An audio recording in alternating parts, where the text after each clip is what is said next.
Olá, pessoal. Eu sou o professor Edinho, sou professor de Geografia e de Estudos Ambientais. Nós estamos com a proposta hoje da continuidade às nossas chamadas conferências ambientais e outros vídeos que a gente postou anteriormente. Hoje a gente vai trabalhar algumas conferências mais contemporâneas, né?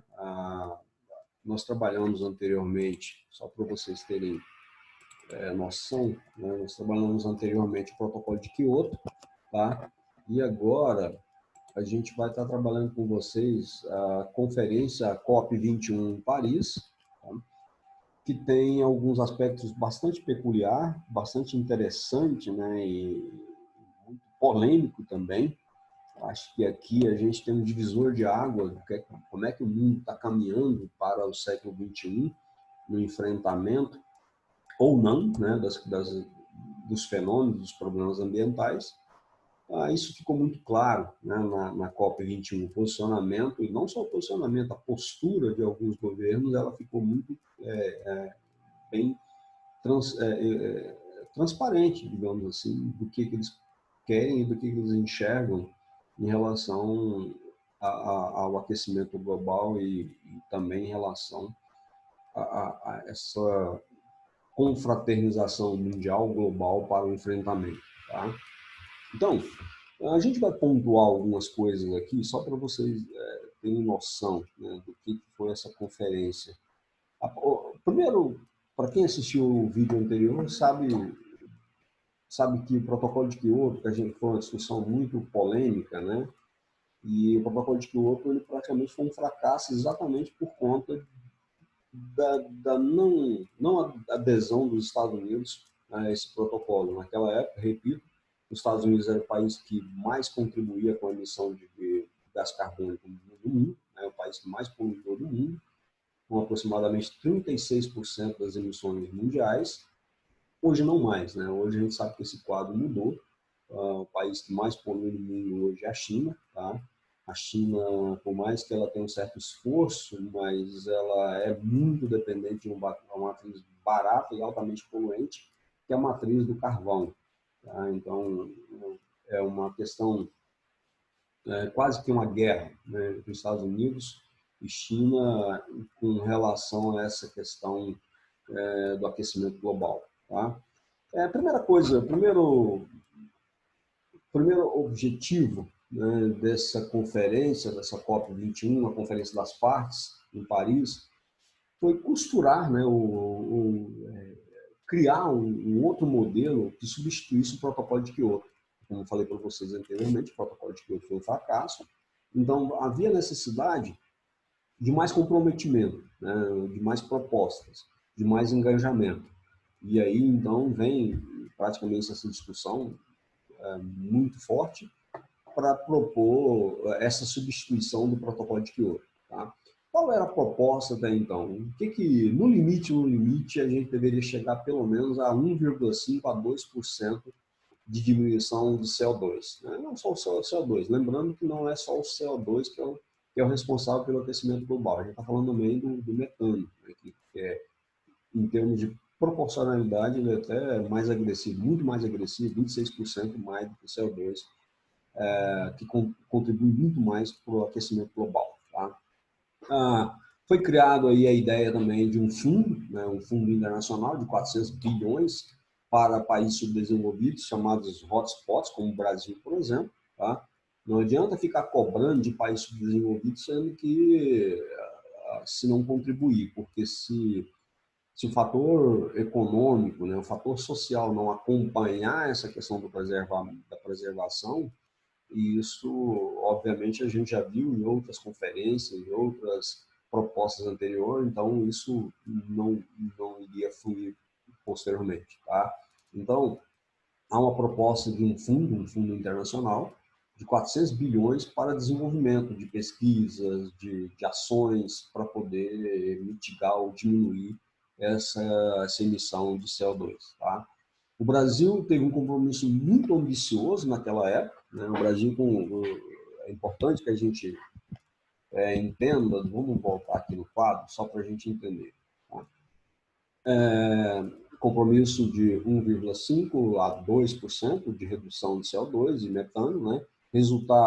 Resultando em 400 bilhões para país subdesenvolvido.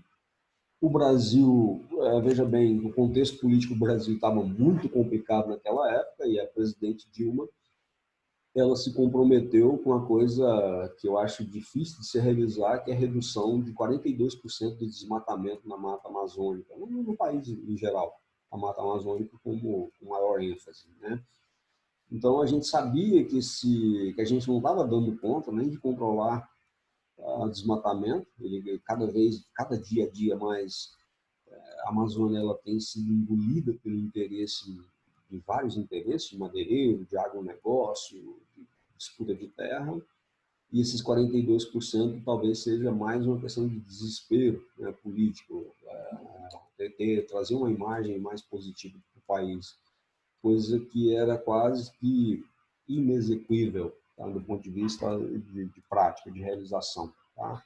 Então, outra questão também polêmica, né? O governo de Trump, aqui você tem algumas questões muito definidas, né? Muito impactante por que virá logo depois. O governo nega essas conferências, já vem desde a sua eleição, o governo dos Estados Unidos vem negando. Aliás, antes da eleição de Trump, o Bush já havia rasgado o Tratado de Kyoto, mas aqui a gente entende que foi uma coisa mais radical, tá?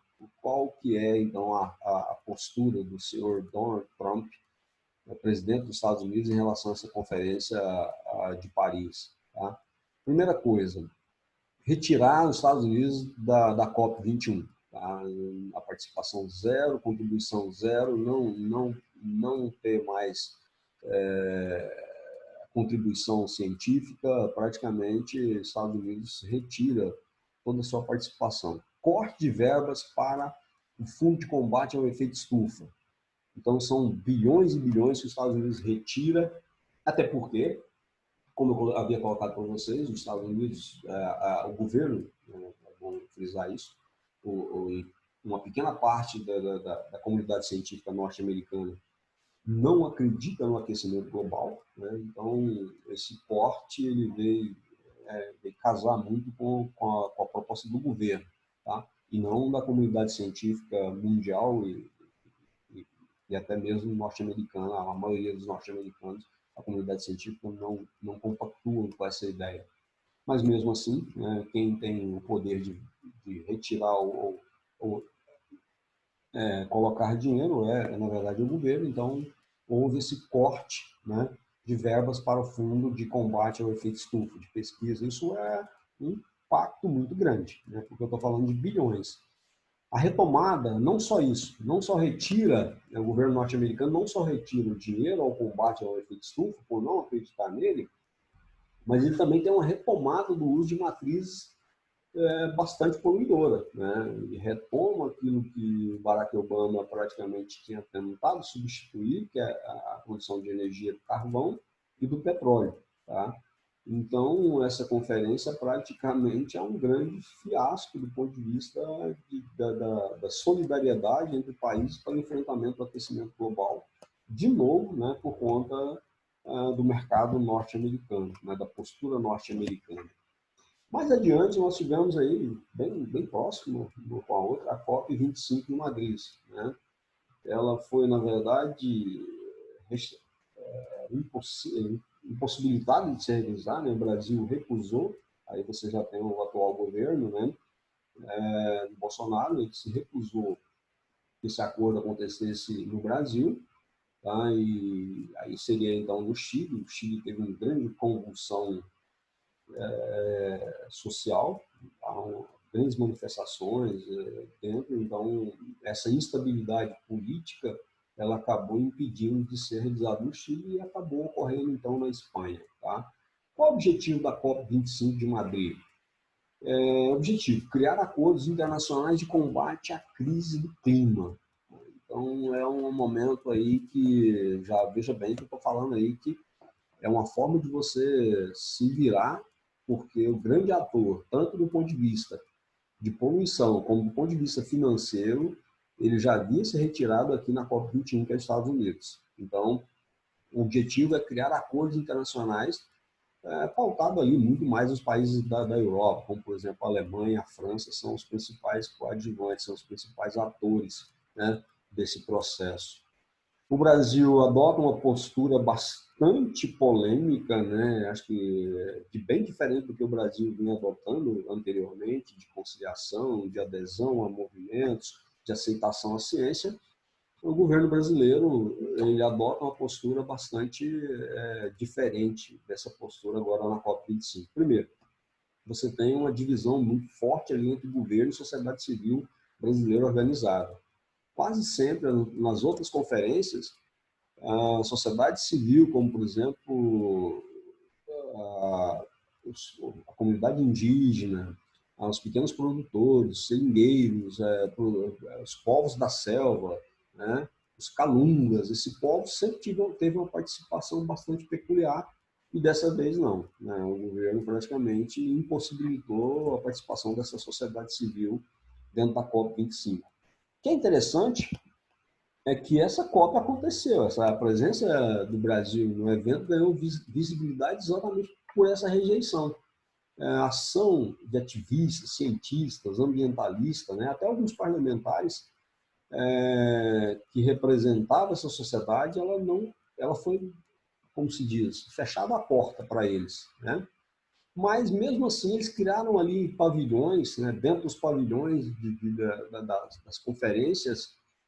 Essas comunidades se reuniram e tiveram uma adesão até maior do que os debates que ocorriam dentro das salas de convergência. Né? As comunidades indígenas tiveram um apelo muito forte, né, dentro desse contexto e acaba que o governo foi ofuscado, digamos aí, por essas comunidades dentro dos corredores da COP21. Tá? Após uma série de crises na área ambiental que coloca sob o holofote o governo do Jair Bolsonaro, o Brasil chegou à conferência sem um stand para divulgação de suas ações e não levou organizações convidadas para representar o país com o governo, como costumava fazer há anos anteriores. Acabou recebendo, muitas vezes, títulos vexaminosos, né? Em relação como fóssil do dia, algumas coisas que as comunidades locais, a imprensa local acabou denegrindo um pouco a nossa imagem por conta disso. Tá? Bom, em relação à questão da postura do Brasil em relação a essa COP25, não houve propostas claras, né? Não havia uma proposta de enfrentamento, pelo contrário, a Amazônia o Brasil estava passando por muita crítica, ainda está passando por muita crítica em relação ao desmatamento descontrolado, né? Há uma dúvida sobre o governo, se ele tem combatido ou se ele tem estimulado esse desmatamento, né? Há uma vez que os grandes apoiadores da campanha do governo de Bolsonaro, ele acabou sendo os grandes atores desse desmatamento, uma parte dele, obviamente, né? O Brasil estava muito mais preocupado em buscar recursos, como se fosse uma conferência econômica, né? Buscar recurso financeiro e acabou saindo com zero, né? Por não se adequar ao critério. A proposta da COP21 não era buscar recursos, mas sim propor e propor ações para captar esses recursos, né? E como o Brasil não mostrou interesse, pelo contrário, houve muitas críticas em relação ao que estava acontecendo no Brasil, ele foi perdendo muito dinheiro nesse sentido posteriormente. Tá? A gente vai falar sobre, por exemplo, o corte do fundo da Amazônia pela Noruega, pela França, pela Alemanha, né? Que são alguns bilhões que nós perdemos em relação a esses países não concordarem com a política de desmatamento que estava ocorrendo no Brasil. Tá? 1 bilhão, só para você ter noção, o que a gente, mesmo não sendo uma conferência, a Indonésia recebeu 1 bilhão de dólar para projetos de preservação. A nossa vizinha aqui também, que está ligada à Amazônia, que também a Amazônia está contida no seu território, que é a Colômbia, recebeu 360 milhões. Tá?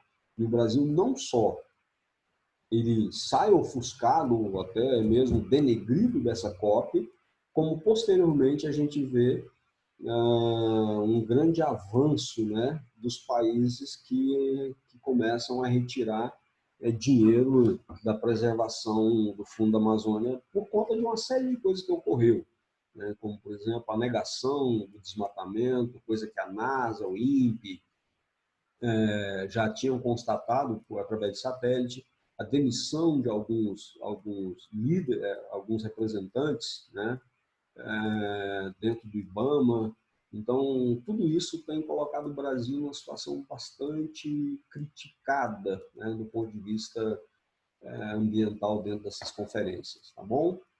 Bom, pessoal, é lógico que essas conferências elas têm muito mais, aqui o nosso espaço é curto, é pequeno, tá? Eu aconselho a galera aí do Enem, a galera que está realmente querendo se aprofundar mais, buscar um pouco mais sua pesquisa e, principalmente, tentar fazer essa relação, né, o tempo todo de modelo de governo, de modelo de desenvolvimento e modelo de preservacionistas, né? Então, isso é muito importante. Acho que essa discussão, né, pelo que a gente está vendo a partir de agora, vão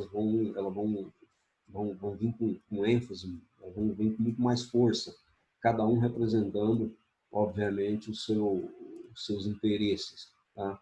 É importante que vocês aprofundem e é basicamente isso que eu gostaria de estar falando com vocês, beleza?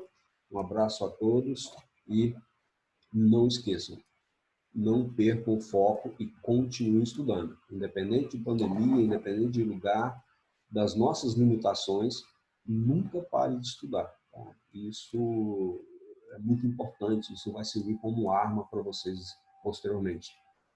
Arma, obviamente, de enfrentamento das dificuldades que virão por aí. Beleza? Um abraço a todos.